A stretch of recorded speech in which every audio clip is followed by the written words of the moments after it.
Hey, everybody, this is Tom Sega from Duluth Pack, and this is Leader of the Pack.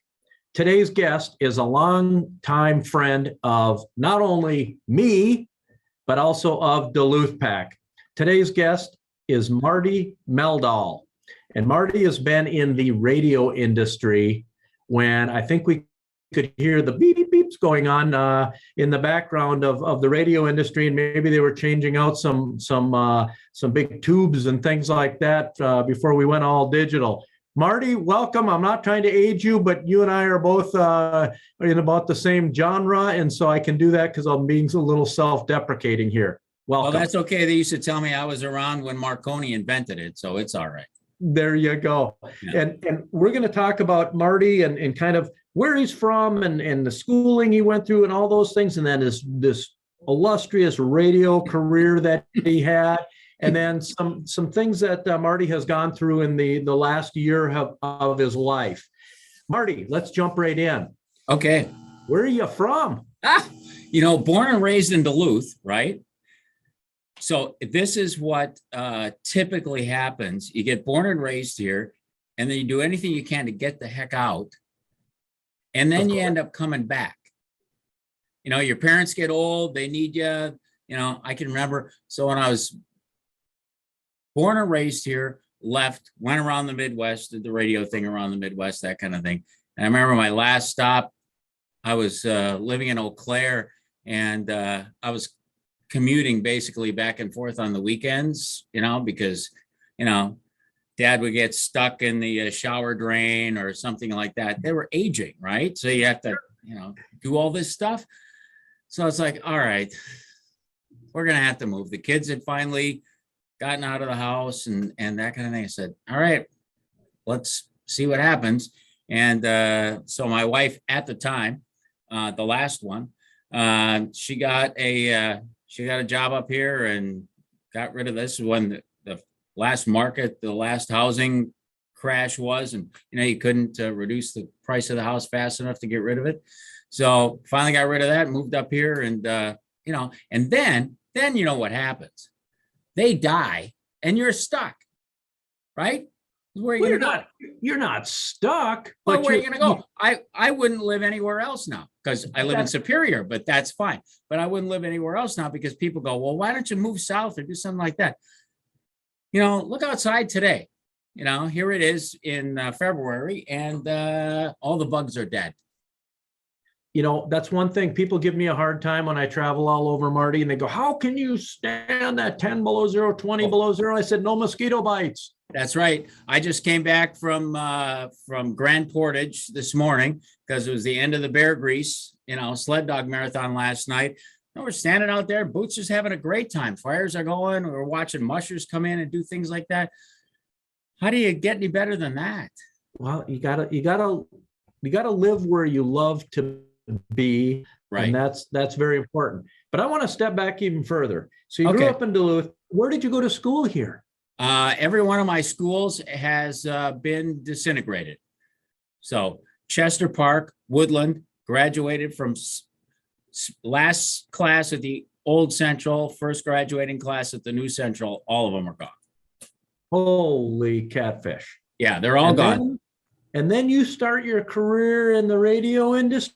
Yeah, pretty much. I went to, back then they called it Votech, right? Yes. So they had so we'll step back a little bit farther even from that. Why would I even want to do this? Probably 8th grade. Sitting around, it's evening, because you get the early evenings, and back then you could dial, AM radio, you could get all the big powerful stations all over the place. And way back then, AM radio was where it was all at. All the DJs, all the great music, everything was on AM radio. So I used to listen to WLS out of Chicago every night. John Records, Landecker. It was a party. It was great. It's like, hey, I want to do that. So fast forward, that's, there were a few bumps and lumps in the road between getting there and stuff. But yeah, out of high school, Votech, and got a job in town. That is really cool. I remember you bring me back when you talk about the AM radio, Marty, because the 1980 Olympics, which Yeah. were 20 or 42 years ago right now as we speak. And I skipped school in high school to go home, and a little teeny perfectly round AM transistor 9-volt battery operated radio went and listened to the US Russian hockey game. Absolutely. And I mean, that was it. I mean, FM was literally just in its infancy then, but anything that you really wanted to listen to was on AM radio. You were bringing me back as you, and it always brings fond memories of by myself. I'm still a hockey guy, and to go and skip high school to go home and listen to the US, the dream team, play against the Russians on AM radio, because if we all remember that, that happened in the middle of the afternoon because it wasn't the gold medal game. It was actually the semifinal. Yeah, absolutely. Actually, I started out in FM radio. Can you believe that? My first job, because so I was doing overnights at beautiful music station, because that back then the AM stations were all where everything was happening, and the FM stations were coming along were just like jukeboxes, just so I was doing overnights, beautiful music station in Duluth. And now what is that station now is Cat Country 98.9, but way back in the day when I first started out, it was KPIR, the pure 99, right? It was so I'd get in there at midnight, and you'd go through and you'd have a whole big, wall of beautiful music albums and, Frank Sinatra and stuff like that. And I loved it. It was great. So, I'd be spinning tunes all night, and you'd get calls at 2, 3, 4 o'clock in the morning from people who were a lot older than I was. Oh, that's so nice, doing all that kind of thing. And it's like, but that, you'd reach out. It was great because you'd be able to connect with people. You never met them or anything like that, but you'd have a connection. So it was always inspiring for me that's what I loved about being on the air when I was on the air. What's funny is, I don't even know if you caught yourself, but when you gave the call signal for the radio station that you just did, you did what DJs do, and it was like you just smoked a pack of cigarettes. You brought it on down a few octaves there. It was just ironic. Well, that's because we don't have great processing in here, No, exactly. You got to bring it down and do it all yourself. So you started by spinning records overnight. So tell us a little bit about, the times back then. We're not talking digital here. We're talking, you said you had a room full of records. Room full of vinyl. 2 turntables, 2 vinyl, 2 turntables going? 2 turntables, and now people think about because they're doing like this, like podcasts and things like that. You can do this with nothing basically, or just a little soundboard. And we used to have these great big consoles with dials and everything else, and you're watching the music. God, when I went back, we had to go to school to learn how to do all this and fix everything. That was horrible.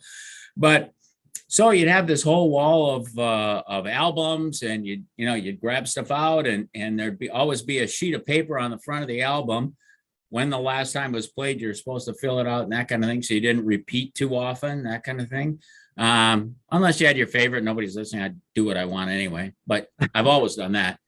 And so you'd have to put it on the turntable, cue it up, get it ready to go, and hope it started. And the worst part, of course, is the worst thing that can happen. And our studios were downtown, where used to be the bus depot was down there on Michigan Street, so it was down underneath there. And the worst part of everything is you put a record on. Well, you're the only one there. You got to go to the bathroom once in a while, right? You get out of the studio, and either the record starts skipping. I can't tell you how many times that would happen. Or it's like, what do? You just let it skip and finally get back in there and fix it. But yeah, it'd be all kinds of crazy things like that would happen. You know what's so funny is people of my generation, your generation, we remember that, and that was just part of listening to the radio. Was there might be Pete and the DJ would have to fast forward the album, or they would like get, like you said, get up and leave to go to the bathroom. Oh yeah. The thing would be skipping for 3 minutes. Yep, that used to happen. You know, if you really had to go, you know, you'd find an 18-minute cut of something or another, and you know, then you could just relax, hopefully for a few minutes. Oh my gosh. So what is the most glaring changes that you've seen? Obviously, everything is digitized now, and everything's digital and computerized, and there's no more albums or CDs or anything in a studio. But what are the most glaring differences you see from when you started in radio and what people came to the radio for, and what radio is today? Yeah, good question. Because good friend of mine, you know, we used to work together for years, and we talk all the time and things like that. And you know, we did some crazy things. I mean, you know, that was back when, you know, when I was doing morning shows and stuff like that, we would do crazy stuff. You know, we can talk about some of that. Well, I think call that like a 10:02 meeting in some. Yeah, that would be, Jason. Well, yeah, it'd be that. But, you know, my whole, you know, and here's the biggest difference.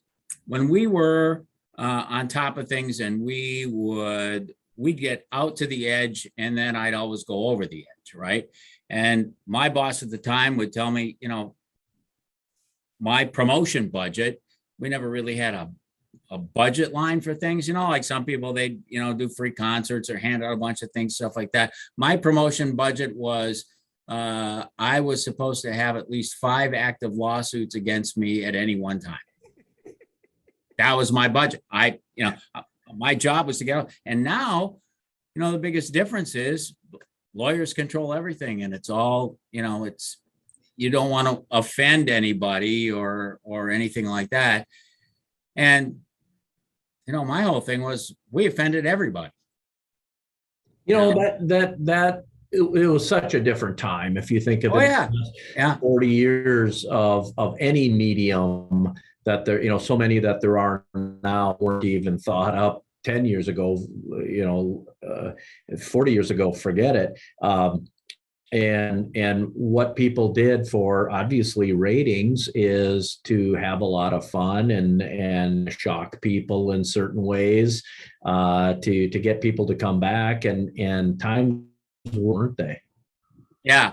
So, but I mean, it was back when you could really create theater of the mind and do things like that without worrying about who was going to call, or who was going to send their lawyer, or who was going to do anything like that. You just went in and had a great time. And that's what people love to do. They wanted to listen. They want to be part of that. They wanted to have a good time. And, you know, you do the basics, you know, tell them what time it was, get your butt out of bed, you know, here's what the weather's going to be like today. And, you know, but really they wanted to turn on the radio and know that, okay, the world is still intact. Now let's go have some fun. And let's be entertained. Yeah, let me get out the door in a good mood. And that was the whole thing. Start your day in a good mood. And whatever we had to do that, you know, we would do that. And that was fun. But, you know, it all changed so much. You know, talk about how things change and things like that. Labor costs start going through the roof. You know all about that. Consolidation hits, people start buying, you know, now you look at radio and television, and you know, one big company owns multiple stations in many other areas of the country and things like that. So you may have one shift, like typically a morning show would be, you know, they'd have a live talent in there, and the rest of the time it's all pre-recorded. I mean, they'll go in and they'll, you know, what they call voice track the whole thing. And so you're really not, I mean, some people can do that and do it really well. But, you know, they'll have talent from all parts of their company, sending a show down every day. And you just lose the spontaneity, and, they'll cut out the mistakes and things like that. And it's the mistakes that make it fun, and a lot of times they have no idea the local pronunciations of things and stuff like that. And that when I always get a new TV weather person, or you listen to somebody somewhere else in the country, and it's always it's not Ely, it's Eli. That's, but because they don't know, they're not from here. So, and that's what I think gets missed so often, and people miss that. They, that people still want that. They just scared to get it, I guess. Sure. In your long career in radio, and you've been in so many. God, you're making me sound so old all the time. Because you know what, you and I are the same vintage. So I mean, if I'm throwing anyone throwing myself under the bus here, for God's sakes. But what was your favorite role that you had? Because you had so many different roles, and I'm sure there was a lot of fun in them. But what was really your favorite role, or your most gratifying role throughout your career in radio? My whole favorite thing, the thing I love to do the most was host the morning show. I did that for a long time in multiple areas in the Midwest. And I can tell you that's just a hoot. I'm a morning person, I'm always the first one in the office. I'm, that kind of thing. And that's when my energy level's up, everything's ready to go. And I could just get in there and close that studio door, and we could do anything we wanted to do, and just be in there and radio is an intimate medium. It's a one-on-one thing. TV's a box, everybody gathers around. Radio is one-on-one because it's in your head, and you're just in everybody's head. And that's what I love to do the most. Not the most lucrative, but it was the most fun. So you say a morning person. When I've talked to people who are on morning shows on the radio, I mean, this is a 3:30 a.m. gig every morning. That's that's not even morning. That's still nighttime. Yeah, but that's when you get up, you're prepping, you're getting ready to go, you're going over everything and all that kind of stuff. And, we used to start, some markets we'd start at 5 or 5:30 and go till 10. And, people think that you just walk in there and you just go. Yeah, you wish it was like that. But, our whole thing was, for every hour you're on the air, you better prep for an hour. Sure. You've got to be able to do enough prep. So it's, people think, oh, you're only working 4 hours a day. Yeah, that'd be nice. But that doesn't happen. And I think what people don't realize is, in the radio industry, when you're that front person, is you have to have your A game on at all times. Where, in the office here and stuff, I mean, I'll be on a phone call and you have to have your A game on, and then I hang the phone up and take a breather and change direction. You're on the radio, you don't get that time to change direction. You're if it's 4 hours or 5 hours of that morning show you were on, the way I see it is, you're on your A game for 4 or 5 straight hours. Yeah, it's a sweat box. And it's really kind of funny. People go, I know people, they'll ask me, oh, do you remember this song and all about those lyrics and all that kind of stuff? And I'm going, no. Well, you were on the radio. You knew you should have listened to all the music. And I said, are you kidding me? No, I didn't care about the song. That's when I was doing other stuff. I care about what's in between it and the ramp going up to the vocal. That's where, that's what I was worried about. I didn't, the song was on, I turned that down. That's what you're getting paid. You're getting paid to entertain between the songs. Right. Yeah. They're getting their money when it's playing. And we used to have, I had a lot of morning shows. We had typically a 3-person morning show, and we'd have, people come in. I used to do morning shows where we used to have, on Fridays, we'd bring in the cheerleaders would be in there for a couple hours, and it was a nut house for hours. And so, but that was fun. I couldn't tell you the music, which is probably a good thing because I can't sing either. So. In your career, so not only the front role on the air, but then that you took some of the roles in the background, such as in sales and management type roles. Tell us your transition off the air and into some of those roles. Because I can tell, people won't know, but that's where we met. I didn't know you when you were in the air. I knew you were when you were in other roles. Yeah, so it was, I guess it was kind of the point of, I had a family, I had all this kind of stuff, and we just really needed to take a look at, all right, how are we going to make more money at this, honestly, and let's get something that makes sense. And things were changing, like the labor thing and all kinds of stuff like that. Things were changing, so it was more of, I got to take on a different role. And so I did sales management, station management, all that kind of stuff. And then, I moved back up here, like we talked about before. I took a job in just straight sales, and I've been doing that. I don't know, what was that? 2007, 2006, 2007, something like that. Because I graduated from college in 2005. Well, that's the start stop, and you get around to it, you get around to it, you get around to it. And finally I just said, because we all have our bucket list, right? Things that we have to accomplish, even though it for me, made no impact on my career, because I had already done what I needed to do. But I just really wanted to accomplish that. So, that was 2005, UW Eau Claire. What did you go back and get your degree in? I went back and got a marketing degree, and with a business communication minor. Well, not bad for the industry that you're in. I guess that would be a good. Oh, it's perfect, absolutely perfect. And the fun part was, of course, here's the you're the most senior person in your class all the time. So, I tell you, I loved it. I had a wonderful time. It was a wonderful experience. The kids were always accommodating and helpful and that kind of thing. And, I would teach them about Scotch or something like that. And we'd have open doors for us old guys, right? Yeah. Oh, yeah. It was wonderful.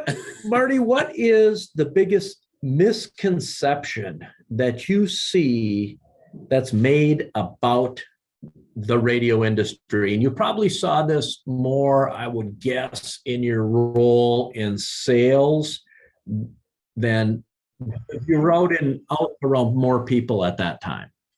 Yeah, people have, they've tried to write that little box off for years. TV was going to kill radio, digital was going to kill, everything's going to kill radio. It doesn't kill, 90 million people a week listen to the radio. We all listen to the radio, and people don't admit it sometimes. They go, "Oh, I listen to the digital and that kind of thing." Well, that's great, but local radio is still huge. And people's misconception, and especially when from the sales standpoint, when I was doing that, it was talking to people about because I talk to business owners, I talk to you, I talk to people all the time. It's like, all right. What radio? I don't know if that works. It's not very glamorous, that kind of thing. And it's like, yeah, but come on, let me show you how this works. And, and so talking to people and getting them to understand how that worked was, I think, sometimes can be a difficult thing. And we were talking to, especially the last few years, I used to work with a lot of national clients, and you're dealing with their agencies and that kind of stuff. And you're dealing with people who are a few decades younger than we are. And, they grew up, and their perception and the next big thing is digital, and it works. There's no doubt about that. But you still have to have that that push, and trying to talk to them about that, and to do that is time consuming, and they just never really seem to get it. I have to tell you, you talk about the medium called radio, and you sold us some space for many years ago when you were in sales, and one of the pieces that we did was we did a live piece 1 minute in the morning on Fridays, and we still do it, and 1 minute in the afternoon on Fridays. I'm on a fishing trip in Canada. I'm in the middle of a lake ice fishing. Everyone has hats and is all bundled up, and I get introduced to a gentleman on the ice. And he asks me to say something else, and I asked him why, and he goes, "You're that guy who's on that radio station on Fridays." And the funny thing was, we did 1 minute in the morning and 1 minute in the afternoon, but he made it sound like I was on the radio all day, every day. But this gentleman recognized me through my voice. And that's the big thing. And people don't realize that sometimes, but once you hear it and it's stuck in your head, it's in there, that's why songs stick so well. And that's why people's voices stick so well. And that's the beauty of that medium, is it's that one-on-one thing. He thought you were talking to him. He knew who you were. And that was like a personal connection that he made with you. And then he sees you and it's like, oh my God, this is great. To him, that was fabulous. It was crazy. Just in the middle of nowhere, the guy asked me to just talk because he goes, "I know your voice." And he goes, "Oh, you're the Duluth Pack guy who's on the radio all the time."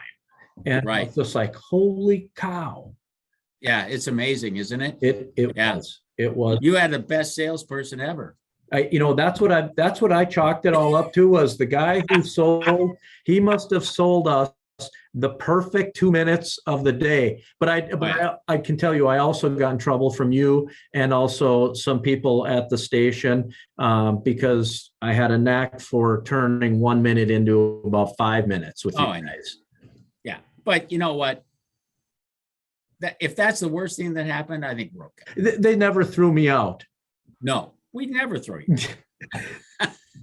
Marty, before we move on to some other really cool things, what would you say in the radio industry was your biggest accomplishment?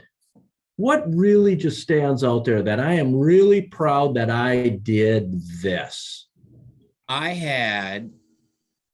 I think the biggest thing is just having a positive impact on a lot of people's lives.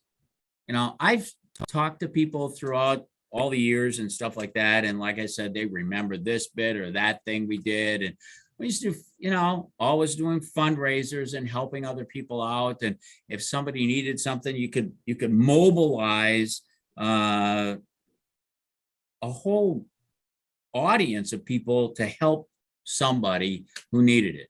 And I think that is just the biggest thing. You could use what you had to help other people. And I think that is just, what a wonderful gift.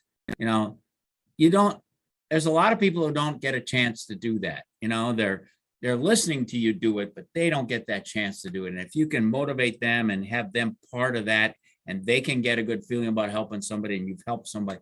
We helped a lot of people, and even if we just put a smile on their face that day and got them through or something like that, I think that to me is just the best thing ever. That's a really dang answer, because if you really think about it, Marty, it's very true, because you have, with one voice, you can mobilize a lot of people for hopefully a good cause, and get people to all circle around whatever that may be, to hopefully help the betterment of others. And you can take that the other side and do some crazy stuff with it. I can remember mobilizing and having a whole factory walk out one morning. Because, they'd all listen. They were making, I won't say the factory or where it was, but they were making oil filters, stuff like that. They had like thousands of people working, it was a big factory, and some manager wouldn't let the guys have donuts in there and stuff like that. So I sent a bunch of donuts up there, and I said, you guys just walk out and go have some donuts. And they did. Well, yeah, well, you know what? Why doesn't that surprise me, you big old troublemaker, you? Yeah. See, so you can go both ways with this kind of thing, but everybody loved it and they had a good time. So, I got in trouble. I got a week off, but people had donuts. Hey, they had their donuts, and they had a memory that will last them a lifetime. There you go. Yeah, fun. So you and I get deep into our careers here, and some people try maybe a little retirement and aren't very good at it, Marty. No, we're not very good at it at all. I think I lasted about 3 minutes. Okay, so what are you doing now? Because you tried this retirement thing here. I did. I tried. Well, and we'll talk about why I decided it was time to go, because that was, had life-changing experience over the last year. But I said, enough. I think I can do this. I can kick back and maybe go play some more golf or do things like that. And I really never said I was going to retire. I just said it's time for me to stop where I'm at and think about what else I can do. There's other things to do. I got a bucket list a mile long, and so there's other things that I want to do. And so I just said, screw it, I'm done. And it was funny because I had my resignation letter hanging on my refrigerator for a month before I, finally got the timing right to be able to turn that in. So it was planned. I was ready to go. And then I was having a buddy of mine, we decided we hadn't seen each other a while and met up for a happy hour, and it's going, I really need some help. You can't, well, you know what it's like. You can't find anybody, you're trying to fill positions and stuff like that. It's very difficult. And filling, sales positions or anything like that is really not that easy. I mean, it just isn't right now. And so we talked for a while, so I jumped over into the nonprofit side, which is fabulous because, I sit on boards and I do a lot of nonprofit things and stuff like that. And there's a lot of giving back. So where are you now, and what are you exactly doing now? Yeah, so he was at public radio and television, WDSE. And so I'm the only one here. I'm sitting in my office. It's pretty quiet because I'm the only one. I'm in charge of program underwriting. So what does that mean? So a lot of businesses want to support public TV and radio. It's a great opportunity for them to give back and to be part of, this is a local gem. I mean, I remember when this thing signed on, so it's one of us, great local programming and stuff like that. So I get the chance to just talk to local people about just supporting this great nonprofit again. So yeah, so WDSE, there we are. So God bless you. That's, you know what? It's fun. Why doesn't that surprise me that you retired for about 24 hours and you're back after it again? The guy who, hey, you know what, Tom, do you guys want to maybe donate a few dollars? Because I'm going to go ride my bike 150 miles this weekend. Yeah, I'm going to do that in June. Yeah. I'm sure you are. So let's take a little bit of a turn here about a year ago. And if you're comfortable, Marty, and we want you to be comfortable, but you had a life-changing event. I did. Pretty funny. So, I tell this story because every time I see my plastic surgeon, some cancer pops up, right? I mean, it's ridiculous. So a number of years ago, I was at my plastic surgeon, and he finds a spot, a melanoma on my head that I didn't know was growing. We got that out before it did anything crazy. And then, so got done with my plastic surgeon, and you know, it was a couple of weeks after that, and I was having a cramp in my leg and that kind of thing. And he said, well, you know what, you were on the table for a long time, but you know, we'll just, you know, keep an eye on it. Then I woke up in the middle of the night one night, and this was a year ago. So it was February 20, what would that be? 2021. And God, I thought I had a, you know, felt like you had a kidney stone. That was like 10 years ago when I had the last one. I thought I'd never have another one of those. So I'm sitting up in bed. Jesus, hurts. So you just kind of roll over and you try and get through the day and that kind of thing. I finally called my doctor. I said, you know what? I think I got a kidney stone. Let's take a look. And so they got me right in, and she's doing, you know, they do the scan and a blood test and all that kind of stuff. And she, you know, I go back in and she goes, well, you don't have to worry about kidney stones. There's a couple of things in there, but that's not going to be a big deal. The pain is coming from the blood clots in your lower right lung, and you're going to be on blood thinners like right now, and we'll wash that stuff. We'll take care of that. And then it's like, and then she's putting the scan up, and she goes, do you know what this is? I said, I don't know. Looks like vertebrae. I don't know, you know. And all of a sudden she gets this ashen look on her face, and she goes, you have multiple myeloma. Okay, we're a bunch of C students here. You want to explain that? You know, she goes, this is some vertebrae in your back, because we did that short scan to look for kidney stones. And you see these little pockets that are in what should be a solid piece of bone. That's what's lytic lesions, I think she called it. And, you know, this is what's happening. The cancer is eating up the bones, doing that kind of thing. So it's basically, you know, cancer of the blood, and it's going on and it's doing its thing.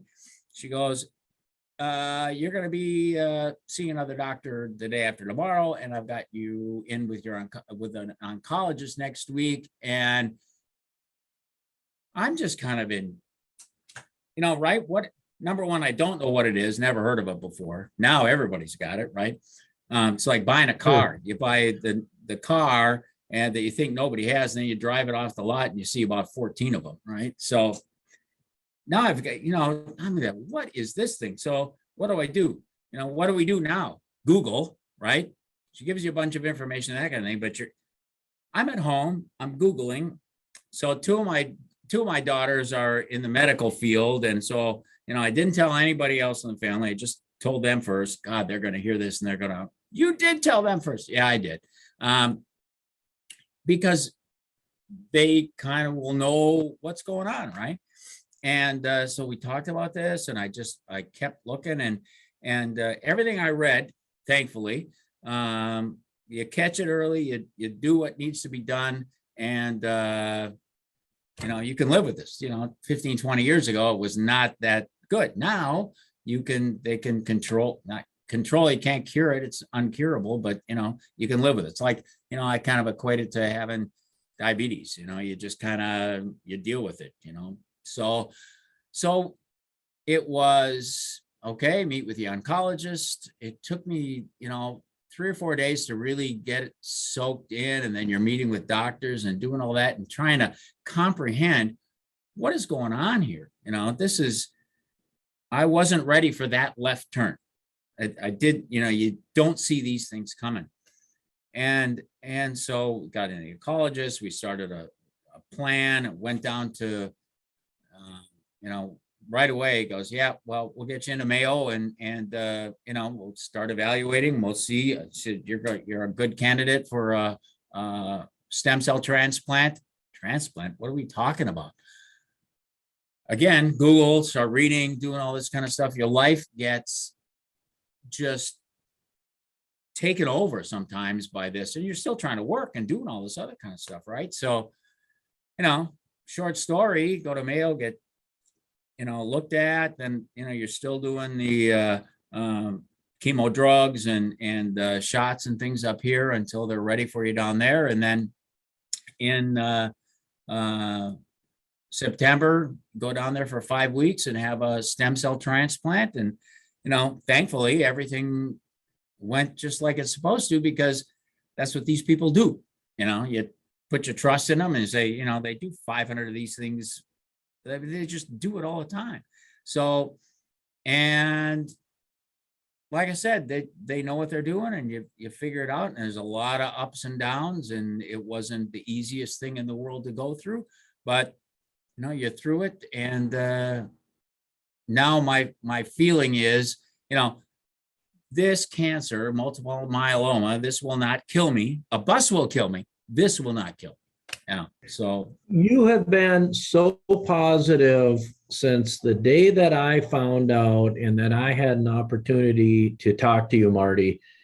You almost seem more worried about the people that were very concerned for you, the people that were asking questions about how we're doing, and we're in the middle of this pandemic, and should I back off? When I first saw you, I didn't have a mask on. Let me go get a mask. And you're like, I'm fine. yeah, And you were like, how we were feeling than us feeling about Marty, and how you do that and how you personally navigate through that, I can tell you is amazing to me. And your attitude, I think, has to help. And I don't know behind closed doors, but I can tell you in the front of the doors, your attitude has been exemplary. I mean, it is absolutely positive all the time. well, but what else are you going to do? And I get it, people. So when I was at St. Luke's, I'm going every Monday for a shot. And then, the most fun thing about this was the steroids, right? Because then you're up for a couple of days and it's like, oh my God, that was crazy. But so I'm in the infusion center down there, and I'm looking around and I'm seeing people that are hooked up with stuff, and they're in there for hours, and they're young people and old people and people with life stories and things like that. And I'm going, I got nothing. I got nothing. These people have it just a lot worse, and they're happy. I'm happy. We're just chit chatting. We're talking. I'm talking to the nurses. We're doing all that because what I am, number one, like I told you, this won't kill me. Something else will. And why would I go through life? And I've never been one to go through life just, down in the dumps, that kind of thing. We've all had that, ask my therapist, they'll tell you. But, you might as well just put on a happy face and help other people if you can help them get through their day better. And I think but that kind of relates back to what we were talking about before, when, what was the best thing about my job when I was in radio? It was being on the air. It was talking, getting people up and having a good time and being positive and doing that kind of thing. And if you can leave that kind of an imprint, you only get one shot at this, I think. At least I can't remember being somebody else. So, you get one shot and you might as well do the best you can. I get it. There are all kinds of people with worse mental health issues and things like that I have. But if I can take what I've got and help them get through their day, I think that's the best thing I can do. Marty, what are the next steps for you? Oh.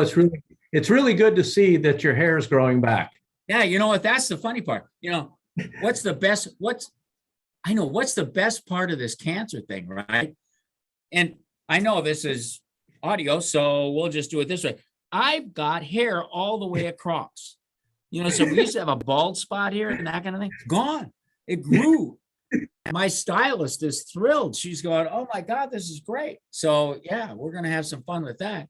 So the next step is so I get chemo drugs, half of what I was taking before. I don't have to go for shots except a little calcium shot once a month, that kind of thing. But really, I'll be on some sort of maintenance program for a long time, which is good. You know why? Because I'll be on just maintenance, and we'll be on it for a long time. So I get to just maintain and go have a good time.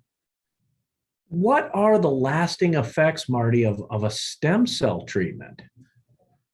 Oof. Well, I still have, so this cancer, this multiple myeloma, I'm at a high risk for reoccurrence. Like we know it's going to blow back up again. I mean, it's just going to happen. So we took out almost 7 million stem cells. Half of them are still on ice at Mayo. So if I have to go back for another transplant, I've got my, that was the nice thing. I could do it myself, to use my own, which really reduces the chances of rejection. So I can go back and I can do it again. That's the last time I can use mine. But, in a few years that may happen, it may not. I think the lasting effect is I just have cancer. My immune system is compromised right now. Still, but I've got the COVID shots. I finally got that added back. This year I get a chance to add back all my childhood immunizations which I thought was a hoot, right? Because I got to go back and I got to get an MMR. I got to go all these things over the next, 12 months. I got to go back, and start all over again because they flushed everything out when they did the chemo. So I found that ironic when you explained that to me. When we met, I don't know, when we were together several months ago, and you're like, yeah, I got to go take all my childhood immunization again. And I'm like, why? And you go, well, that's gone. They took care of that for me. It's like I have 2 birthdays now, right? I got my regular birthday and I got my, the day one when they put you back together again. But when they flush you, that stuff, they flush you. Everything's gone. And it lasts in your system for a long time. So, long term, it's just, maintain. A lot of people have to take, high blood pressure pills or things like that to maintain. I just have to take a little cancer pills to maintain.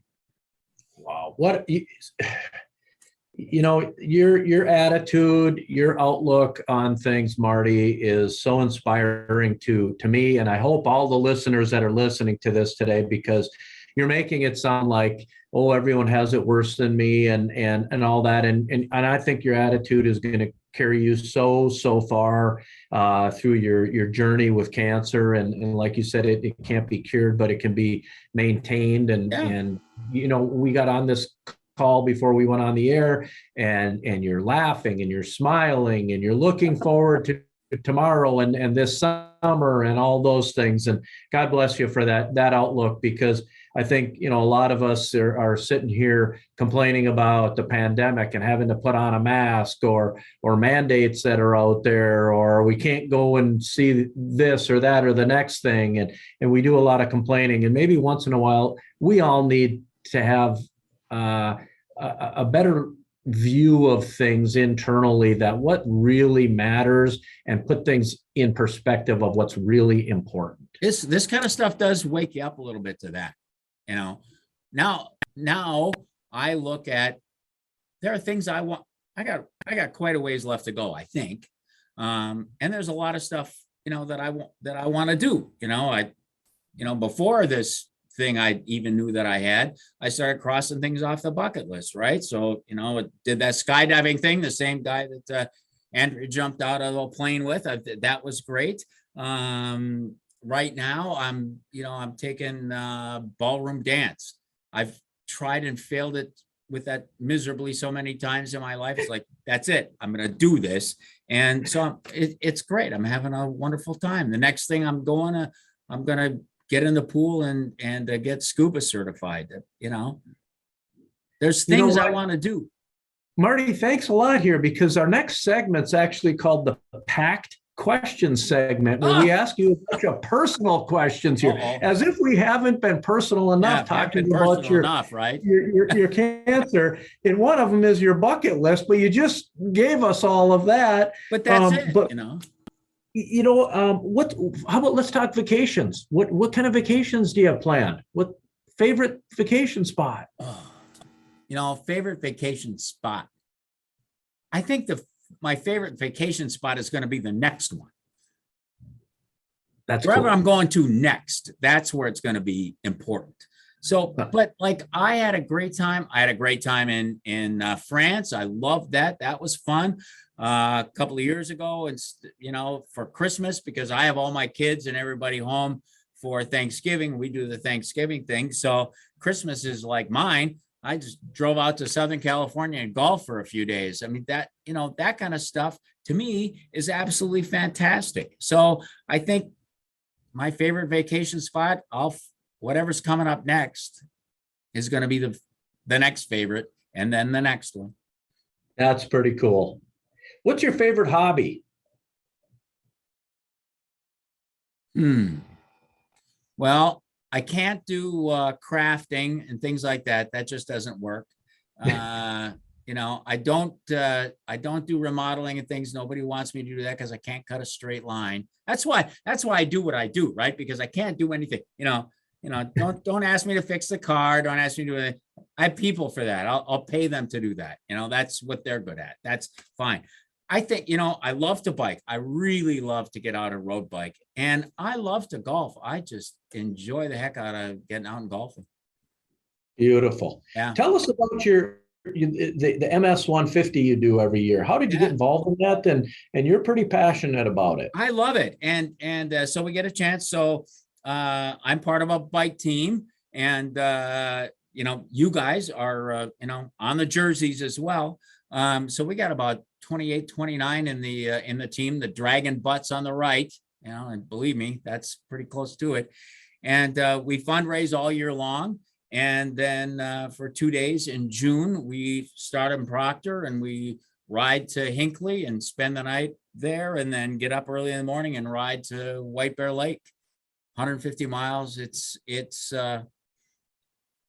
something to look forward to, and you better get ready, but I love it. It's so much fun. We have a great time. It's a lot of camaraderie, and there's 3,000 people, pre-pandemic, we do it. Now post-pandemic, we should be doing it again in a couple of weeks. We should be ready to go. So I think we can do it.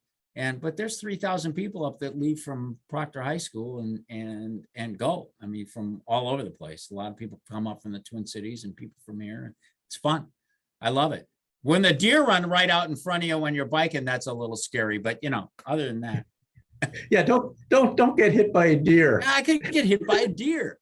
It's been a great day spending with Marty Meldahl. I've known Marty for a lot of years, and he's had a illustrious career in radio in many capacities. We learned, obviously, being on the air was his favorite part of it, just from the standpoint of being able to reach out to people, get in heads, change people's lives for the better. Marty's gone through cancer this last year with a smile on his face and a positive attitude. We should all wake up every day and have a positive attitude like Marty does. Marty, thanks for being here today. We appreciate you so much. We appreciate listening to your journey, and we look forward to talking to you again in the future about your journey and how that's going. Tom, it was a pleasure anytime. Thanks so much, friend. And folks, until next time, unplug from the indoors and recharge in the outdoors.